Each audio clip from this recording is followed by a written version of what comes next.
નમસ્કાર, મારું નામ ગોયલ દેવાંગી બા છે. નમસ્કાર, મારું નામ ગોહિલ હેમાંશી બા છે. અમે ધોરણ 8 માં અભ્યાસ કરી રહ્યા છીએ. આજનો અમારો પ્રોજેક્ટ છે સામાજિક વિજ્ઞાન ધોરણ 8 નવમો પાઠ સંસાધન. તમે કેટલા બધા કુદરતી સંસાધન જોઈ રહ્યા છે. તેમાં પહેલું સંસાધન છે ભૂમિ સંસાધન. ભૂમિ સંસાધનમાં ખડક, ઉચ્ચ પ્રદેશ, જમીન વગેરેનો સમાવેશ થાય છે. તેનો ફાયદા હેમાંશી બા બતાવશે. ભૂમિ સંસાધનના ફાયદા. ભૂમિ સંસાધન આપણને રહેઠાણ પૂરું પાડે છે, ખેતી માટે જમીન પૂરી પાડે છે અને કારખાના માટે પણ જમીન પૂરી પાડે છે વગેરે. બીજું સંસાધન છે પ્રાણી સંસાધન. પ્રાણી સંસાધનમાં જંગલી પ્રાણી, પાલતુ પ્રાણી વગેરેનો સમાવેશ થાય છે.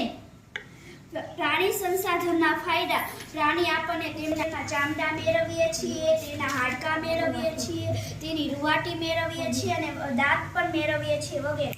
હવે તમે જોઈ રહ્યા છો ખનિજ સંસાધન. તેમાં કોલસો, પેટ્રોલિયમ, ડીઝલ વગેરેનો સમાવેશ થાય છે.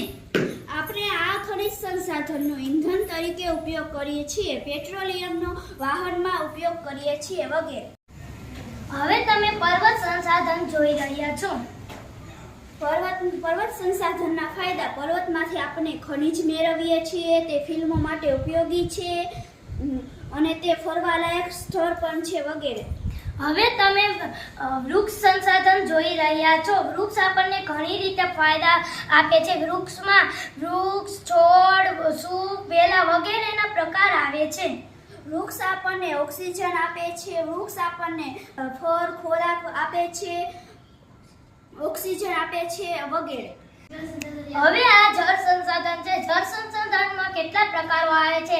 સરોવર, ડેમ, તળાવ, નદીઓ વગેરે. જળ સંસાધનના ફાયદા. જળ એ જ જીવન, એટલે જળ આપણને જીવવા માટે ખૂબ ઉપયોગી છે. તે ખેતીની સિંચાઈ માટે પણ ઉપયોગી છે વગેરે. ખૂબ ખૂબ આભાર.